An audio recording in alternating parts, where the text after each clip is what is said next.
Ya, oke, inilah kemungkinan apa yang terjadi untuk 3 chapter mendatang di manhwa Magic Emperor. Nah, pada ending chapter 402 nampaknya lebih sedikit dibandingkan dengan apa yang Mimin prediksi, karena hanya berakhir saat Zovan menuduh Regen Estate sebagai dalang atas kematian imam besar dan Suge Chengfeng membantahnya, lalu Zovan juga mendukung pernyataan tersebut. Jadi karena sudah tidak ada clue lagi siapa yang menjadi pembunuh imam besar, mau tidak mau Kaisar pun membubarkan semua orang.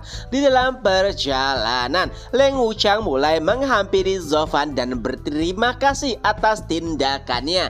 Tapi Zovan dengan santai berkata itu semua ia lakukan hanya demi dirinya sendiri. Di dalam percakapan tersebut tiba-tiba Suge Chengfeng menghampiri mereka dan berkata, "Sejak kapan kalian begitu dekat?" Ketiganya pun mulai berbincang satu sama lain terkait maksud dari Kaisar. Tentu saja ada alasan kenapa ia bersikukuh untuk menuduh klan Luo ataupun Regen Estate.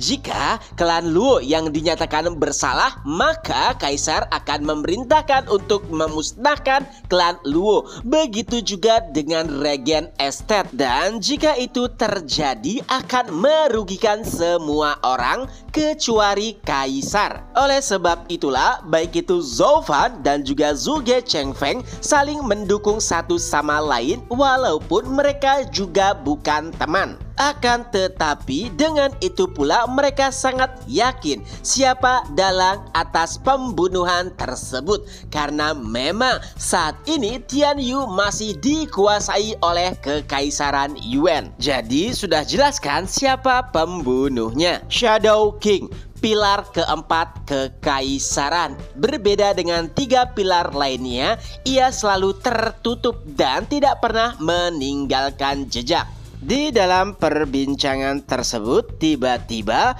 Yun Shuang berlari dari belakang dan berteriak, "Pelayan Zuo, pelayan Zuo, tolong, Xiao Doji dan yang lainnya dalam bahaya." Xiao Dongzi ini orang yang memberikan pesan kepada Yun Shuang bahwa imam besar meninggal. Nah, saat kehadiran Yun Shuang ini sebenarnya Zovan dan 2 yang lainnya sedang membicarakan keamanan dari keluarga Yun. Sungguh aneh saat Yun Shuang bisa langsung mengetahuinya. Zovan pun bertanya, "Dari mana kau mengetahui hal tersebut?" Dan ternyata karena Yun Shuang mendapatkan penglihatan. Jika itu sudah diramalkan, maka pasti itu akan terjadi. Dan Zovan pun berkata, "Tenang saja, aku tidak akan membiarkan itu terjadi." Dengan sekejap menggunakan kekuatan matanya, Zovan pun menghilang. Adapun Yun Shuang, Suge Chengfeng dan Leng Wuchang lah yang akan mengantarnya ke kediaman klan Luo. Saat kepergian Zovan, Leng Wuchang sempat bertanya, "Nona, di mana imam besar akan dimakamkan?" Dan Yun Shuang pun menjawab jika tidak ada tempat lagi selain tanah kekaisaran. Mendengar jawaban tersebut, Leng Wuchang pun langsung berkata, "Apakah imam besar bisa beristirahat dengan tenang saat ia beristirahat di tanah musuhnya?" Nah, bagaimana Leng Wuchang dan juga Suge Chengfeng mengetahui jika dalam pembunuhan tersebut adalah Kaisar? Yaitu karena baik Suge Chengfeng dan juga Leng Wuchang mengirimkan mata-mata saat Zovan menghampiri imam besar. Apalagi saat Zovan pulangnya ditemani oleh Yun Shuang. Bahkan mereka juga berkata jika Kaisar sudah kelewat batas. Nah, saat Yun Shuang mendengar jika imam besar tidak akan tenang jika beristirahat di tanah lawannya, tentu saja membuat Yun Shuang terkejut. Ia pun berkata, "Tuan Leng, apa maksudmu? Apakah kau tahu siapa pembunuh kakek?" Tapi Leng Wuchang berpura-pura bodoh dan berkata, "Oh maaf, aku salah berkata. Jika kau penasaran, tanyakan tanyakan saja kepada pelayan Zuo. Aku yakin ia tahu siapa pembunuh imam besar. Nah, setelah mengantarkan Yun Shuang, Zhuge Chengfeng pun berkata kepada Leng Wuchang, "Tuan Leng, bukankah Anda keterlaluan? Padahal Zofan sebelumnya telah membantumu. Sekarang kau malah membuat kepalanya pusing dengan mengatakan jika Zofan mengetahui siapa pembunuh imam besar." Tapi Zhuge Chengfeng tertawa dan berkata, "Hahaha, Tuan Zhuge, bukankah Anda juga mendengar sebelumnya jika Zofan melakukan itu hanya untuk dirinya sendiri? Dan aku juga yakin ia akan melakukan hal yang sama jika berada di posisiku." Berpindah ke lain sisi, yaitu di mana Li Jingtian, Qiu Yanhai, dan Xu Qing sedang mengantar anggota klan Yun. Li Jingtian dan dua penatua lainnya merasakan jika ada kelompok yang berusaha menyerangnya. Li Jingtian pun berkata, akhirnya mereka muncul juga. Ya, beberapa wujud mulai menampakkan dirinya. Mereka menggunakan pakaian serba hitam, tapi mereka berada di ranah Tianshuan. Itu adalah hal yang aneh karena mereka berusaha menyerang rombongan Li Jingtian, di mana Li Jingtian sendiri berada di puncak ranah visi dewa. Tapi nampaknya mereka bukanlah ranah Tianshuan normal. Tapi walau begitu, baik itu Xu Qing dan juga Qiu Yanhai tidak mempedulikannya. Menurut mereka, hanya Zofanlah yang harus diwaspadai di ranah Tianshuan. Tidak ada orang lain selainnya yang merupakan ahli aneh. Walau begitu, Li Jingtian berkata agar keduanya berhati-hati. Dan karena tidak terlalu peduli, keduanya pun mulai menyerang orang-orang tersebut dengan membabi buta. Tidak butuh waktu yang lama bagi mereka dua untuk menghancurkan pasukan hitam tersebut. Tapi anehnya, walaupun beberapa rekan dari pasukan tersebut terbunuh, pasukan yang lainnya tidak terlalu peduli. Bahkan mereka tersenyum layaknya orang gila.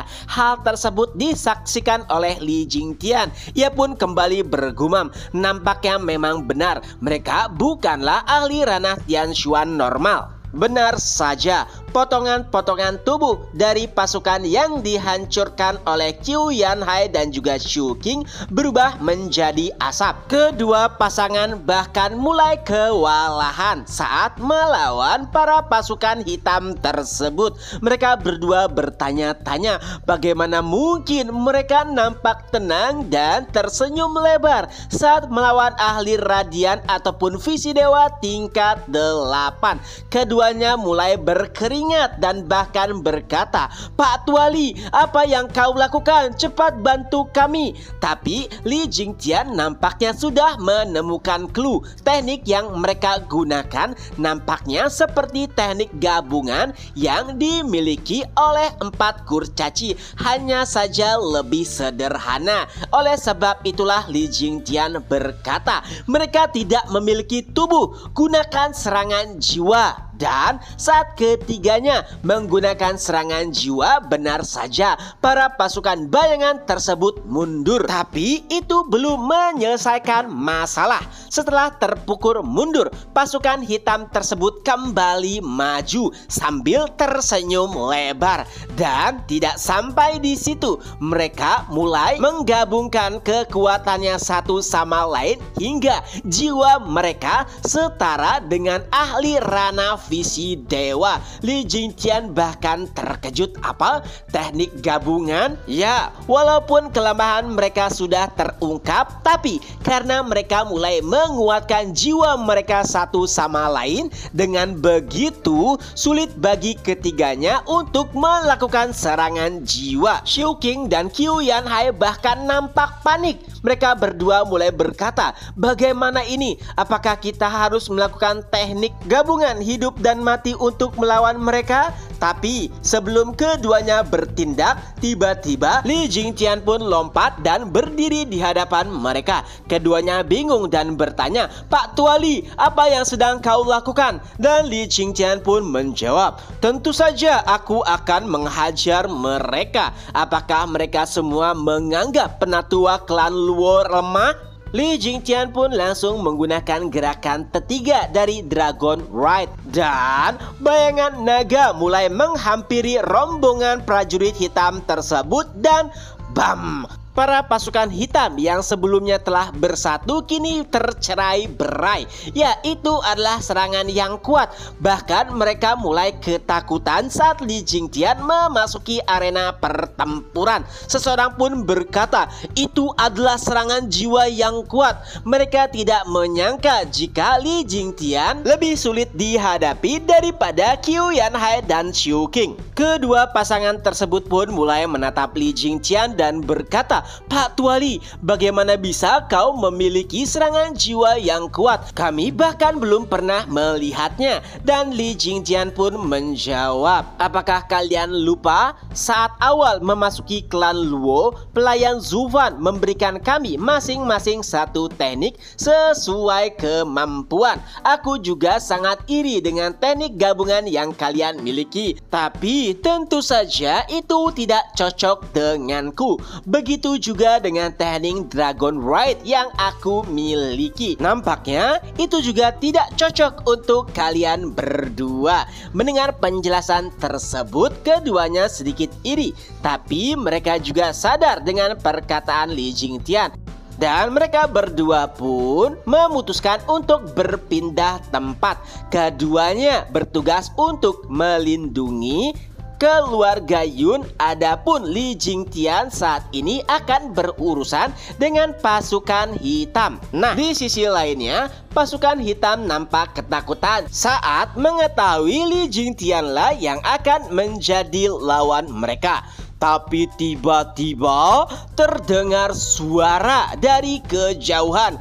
"Dasar kau bodoh, apakah kau sangat percaya diri dengan teknikmu itu?" Dan dengan itu pula chapter pun berakhir. Nah, itulah kemungkinan apa yang terjadi untuk 3 chapter mendatang manhwa Magic Emperor. Semoga terhibur, ketemu lagi di next video. Bye-bye.